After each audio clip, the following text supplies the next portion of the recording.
Well, hello everyone. Welcome and thank you for finding the time to join me today for our monthly webinar. My name is Annie Pettit and I am the Chief Research Officer at Peanut Labs, a company that specializes in DIY sample and surveys. You can always find our full listing of upcoming webinars and our past recorded webinars on the Peanut Labs website under the Resources menu. We will be recording this webinar, so if you have to leave early, we have got you covered. Now today I would like to welcome a special guest, my friend Jeffrey Henning. He is a serial entrepreneur dedicated to widening the audience for market research. He's best known for founding Perseus Development Corporation in 1993 and Vovisi in 2006. And his most recent venture is founding Researchscape International in 2012. So in today's webinar, Jeffrey will be sharing his expertise on research data analysis and a quick 20-minute presentation. So if you have any questions while he and I are chatting, do feel free to type them into the question box at the side of your screen. We'll get to as many of your questions as we can at the end of the webinar. And with that, I would like to welcome Jeffrey and hand over the presentation reins to him. Great, thanks so much, Annie, and thank you all for joining today. So I'm going to try to cover a big picture of what you should be thinking about when you analyze your surveys. And so the agenda that I want to walk through in the next 20 or so minutes is the ABCs of survey analysis. So before analysis, you need to think about what you want to do with the questionnaire when you get it all in. Otherwise, when the results come in, it might be too late. So I'll walk through some unhappy experiences and hopefully some lessons for the wise from that. And then you start looking at each question in isolation, and then start looking at how the questions interrelate with one another. And so I'll share some different ways to analyze questions together. So before you analyze, before you start completing the questionnaire design, often maybe someone has already started a questionnaire that they want you to field, or you've started writing down ideas that you want to ask. Make sure you answer the big question and make sure you have all of the right little questions. So what do I mean by the big question? What is the business reason you're doing this? Is it a new product idea? And so you want to know, will people buy it? Are you trying to prioritize features for a software release or a new version of a product? So what do you do next? What's the new price for a product or service? Are your customers satisfied? So what's the big question that you're trying to answer? Because you want to make sure that you're addressing that in the questionnaire so that at the end of the day you'll be able to answer that. And then the next thing is the little questions. So these are all true stories that have happened to me recently. The details have been slightly disguised, but we had a question after a survey was fielded, which was, oh, by the way, can you do a crosstab by media market? What media market did respondents live in? Well, we didn't capture that. That was not part of the original big question. But for using the data for follow-on purposes, it made sense. So we decided, well, maybe we could estimate it from the area code, assuming they haven't moved and it's not a cell phone number where they used to live. So we kind of answered it that way. We had one, can you crosstab by county economic tier? And so there we had to look up their county from their zip code, which we had captured, and then we had to look up the tier from their county. So these are things we were able to sort of salvage after the fact, but would have been nice knowing in front, geez, we should be asking these so that we can analyze the data in that way. And then there was one which was, let's analyze the results by the annual revenue of the companies the respondents work for. And we didn't ask that. We didn't capture their companies, so we couldn't do that analysis. We did have employee size, which was a proxy, but we couldn't answer that question because it hadn't come up, it hadn't been part of the research design. So make sure you've got the little questions in there that you're going to need later. So one of the things I often ask before we fill the questionnaire is, and we'll talk about crosstabs in a bit, is when you go to do your cross analysis, what are the other things you want to analyze by? Because that's where these things start to come out. So before you count each response, make sure you want to include each response. So it is important to clean your data. We had a survey that was advertised on Twitter, hey, please take this survey, you'll be eligible to win $20. And the first 100 responses were some guy in India who had a program take the survey 100 times. So we would have been very disappointed if we had analyzed his answers. Annie has a great webinar, how to seamlessly integrate data quality measures into your questionnaire. So go to the Peanut Labs page, make sure you watch that, and it will talk in much more detail about cleaning your data before you start analyzing. So you can't just take the data that you have and assume that's the right data set. So make sure you do that before you analyze. And the other thing is, after the data is in hand, make sure you've got the big picture, plan your timeline accordingly so that you have enough time to do all the analyses that you want to do. And one of the goals really that we should have is to love the data, but leave the data behind. It depends on the context that we're presenting the results, but if you're presenting to business people, they might just want to know, hey, the price of this app should be $2.99. That's what our research says. Methodologists, researchers, marketing staff, they might want to know the details of the analysis, but keep in mind that you're trying often to get to an answer that's going to drive action. And showing them a table of all the data is not very helpful to them in that context. So you've got the data in, you've cleaned it, you've made sure you've asked the right questions that you're going to want to analyze. The first thing that I usually do is look at the results by each question, and there's a number of different ways to look at the results. So this is for a matrix question, so how satisfied were you with this product and service on a number of dimensions? And we're showing every single answer that they picked, from not at all satisfied to completely satisfied. So that's sort of a traditional way to present a matrix. It can be a little overwhelming for folks, and so sometimes what we'll do is what's called the top two blocks. So I often prefer talking about the top two blocks, so the percent of people who were very satisfied and completely satisfied. So 85% of people were very or completely satisfied with the documentation. That's a much easier way to describe it than discussing all 5 answers that they had for that. You do see that it does change the order slightly. So quality had a higher average score, but more people were very or completely satisfied with documentation. So it is a different way to analyze it. It's called the top two blocks. And for almost any scale question, when contrasting, it's a great way to do it. You might even want to look at bottom two box while you're looking at top two box. Yes, and there are scales where bottom two boxes is going to make more sense too. Yeah. So a lot of times people will use averages, the arithmetic mean. Means are mean, and what I mean by that is that they can be confusing to folks. And so when I'm analyzing open-ended data, and it often has this sort of distribution: how many children do you have? How much income do you make?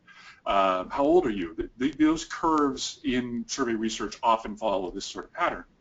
And the mode is the choice that was selected the most. The median is the choice at which half of the responses are lower than the median, half are higher. The mean is the arithmetic mean, what we think was the average. And then there's outliers. Now, if you're reporting the average, which a lot of people just do by default, it is often skewed by an outlier, and so it often ends up much higher. And so this was data from the survey that we did for PR purposes on apps. So someone spent $99 on an app. They were not very usual, not very representative, because the most common answer was 99 cents. So there was 100 to 1 difference between those. And you could imagine it. Say we had 100 people take the survey, that $99 answer is almost increasing the average by $1 for everybody. So the mean in this case was $4.69, but the median was $2. Half the people spent $2 or less, half the people spent $2 or more. So I typically prefer to present the median, and because I don't have to clean the data then in any way. I've had other ones of these where you have an outlier that you're like, is there a story behind that outlier? I think related to this study, we asked about how many apps people had, and there was, somebody who had, downloaded 300 apps, so they were definitely different from most of the people who took it. But I believed them when they said they did 300 apps that they looked at.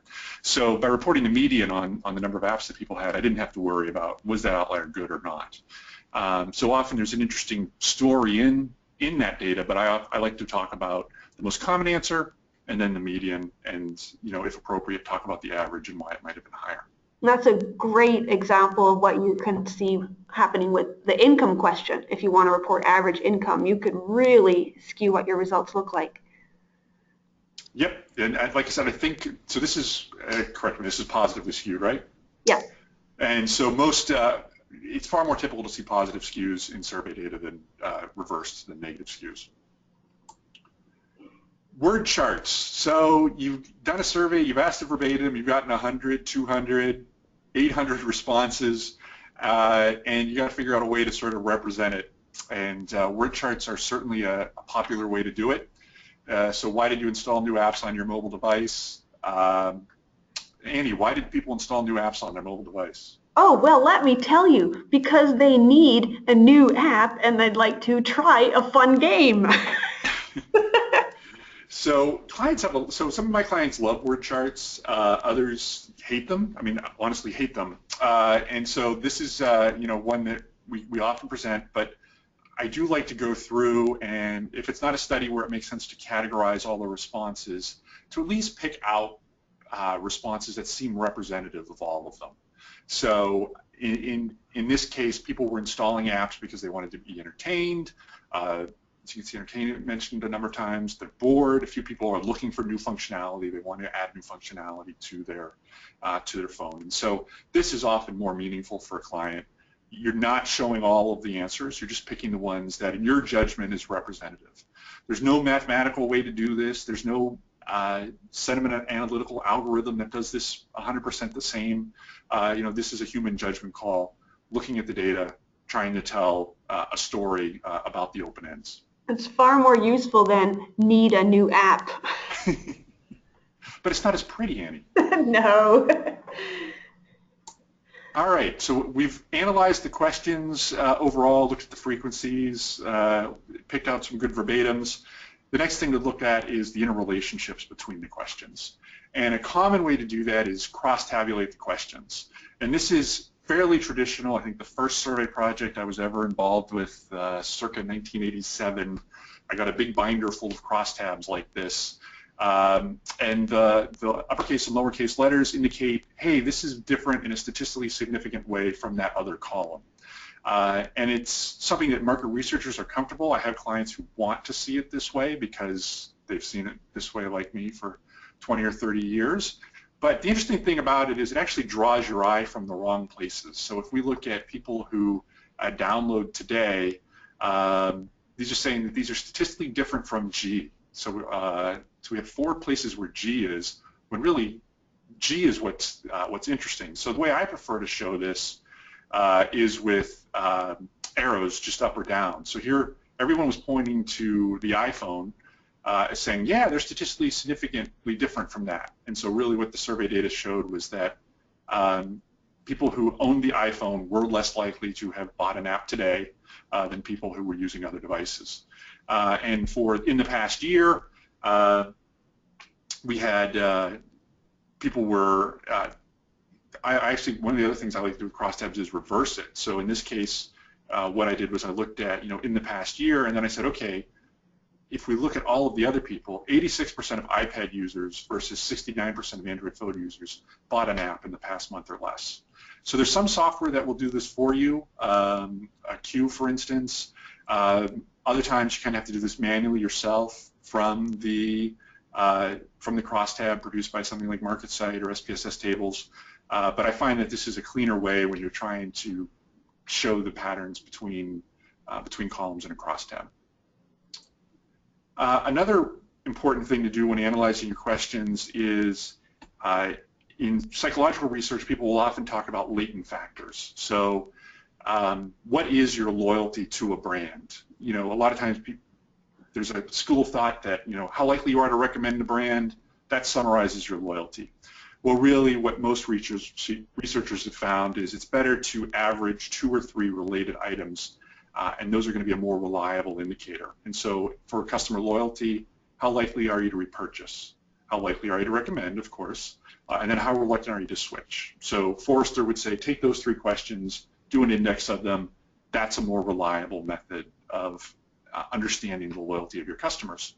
The same with customer satisfaction. So this customer satisfaction index is derived from the American Customer Satisfaction Index.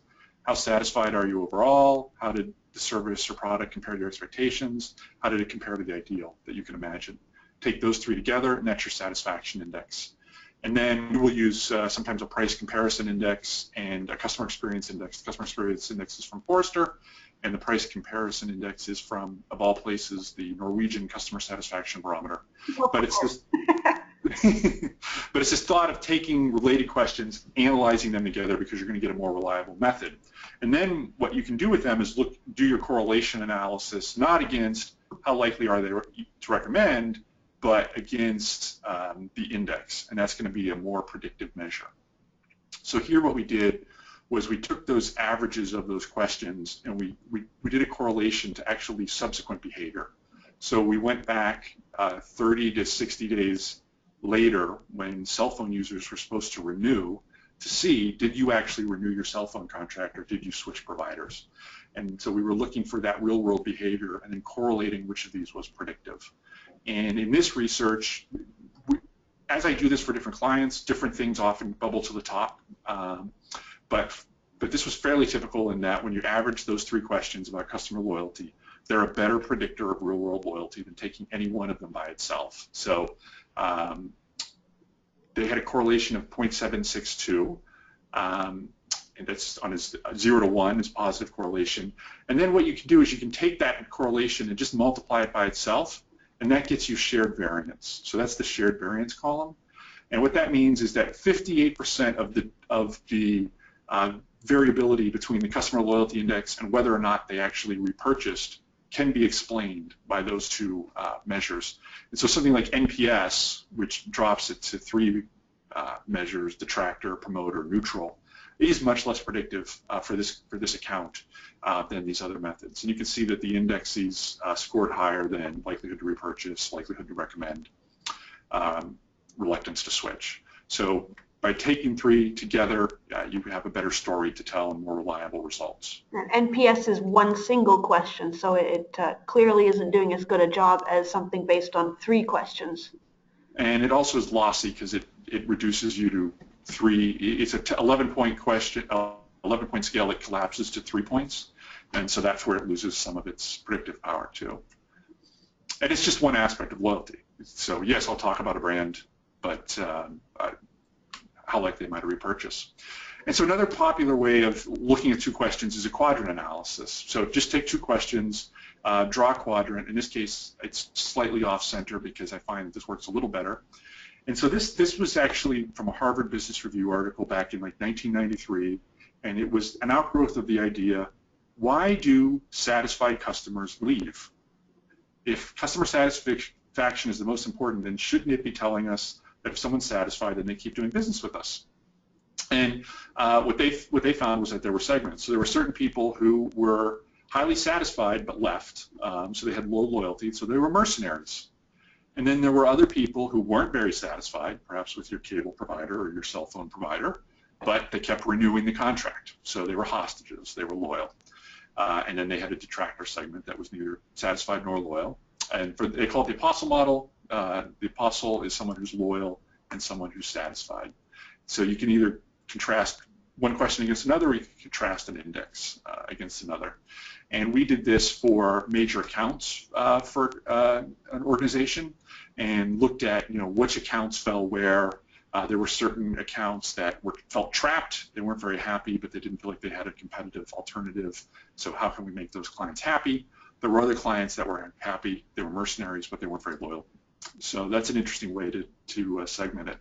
And there's lots of different ideas that you can have for contrasting 2 questions. So while this is a common framework, really one of the things that you should always think about when you're analyzing your survey data is there something unique that we can do to tell a story about what's happening with the data. And so I like to look at websites that provide inspiration to that point. And one of those websites that helps me think of creative ways to visualize data is 538.com. So 538 is data journalism. They started in politics. They do a lot of things now in sports, lifestyle, a lot of different issues. And this was one they published last week where they said, They looked at filings for how much U.S. presidential candidates had raised, and they looked at those filings and found out how much were they raising per day and what % of their filings were coming from small donors. And so the two establishment candidates, Jeb Bush and Hillary Clinton, they've got big money coming in from big donors. They don't have a lot of small donors. Whereas Bernie Sanders, Ben Carson, Rand Paul, they have a lot of small donors. So this chart, when I was describing this presentation that I was about to give, I mentioned this chart to someone, and he was like, I saw the chart, didn't bother to read the article, I felt like it gave me everything.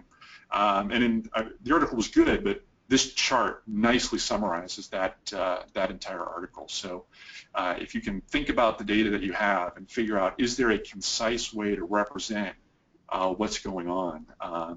They even quite subtly differentiated between blue for the Democratic Party and red for the Republican Party. They don't even put that in the legend, but red and blue states has become an idiom. So another way where they're kind of subtly giving you more information than you might expect. So there's this great quote from Brené Brown: stories are just data with a soul.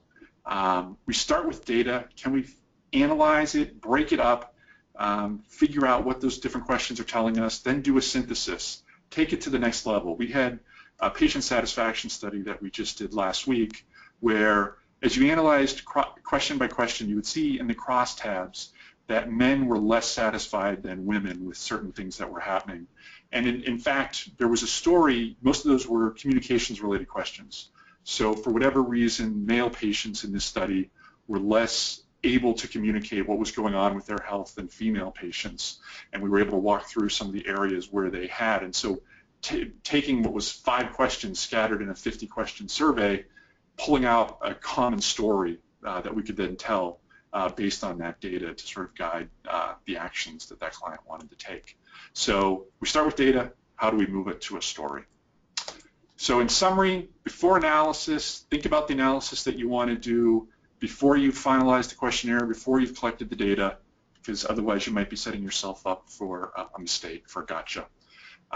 Begin by looking at all the questions in isolation and then start to think about how can we combine and contrast these questions together to find out what's really happening with our target audience. And hopefully now I've left some time for questions. You certainly have, and I've got a number of questions that I can go through here.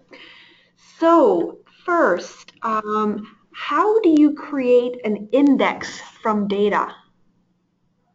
For the so for those questions that we indexed, that was just an average. So each of those was on a scale that had 5 items, and we just averaged that scale.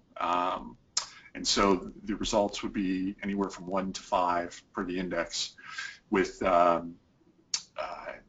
points in between, obviously, since it's an average. So there was no higher math other than taking the average. Sometimes if you're dealing with data where not every data point was required, when you're doing the average, you might have recommend likelihood and repurchase likelihood, but not reluctance to switch if that wasn't required. In that case, you just average the 2 that you have. Okay. I've got another question from Greg. Where do you draw the boundaries in a quadrant model? Yeah, so the traditional quadrant model, this was originally basically a quadrant analysis, so it was splitting it into 4 equally sized quadrants. But subsequent research by Jones and Sasser and by others showed how there was sort of a disproportionate effect to high ratings. So there was a study that Xerox had published that clients who gave them the highest mark, completely satisfied, had 6 times the loyalty behavior, were 6 times more loyal than those who picked very satisfied, for instance. So as a result, we analyzed the data, looked at some of the behavioral outcomes, and made our categories, made it more exclusive to be in the higher end.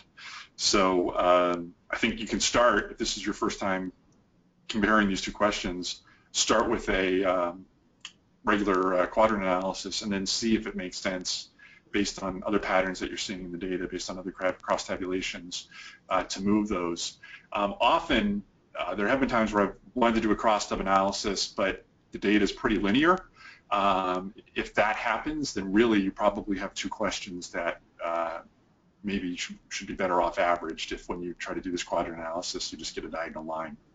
It means that they're not orthogonal to one another.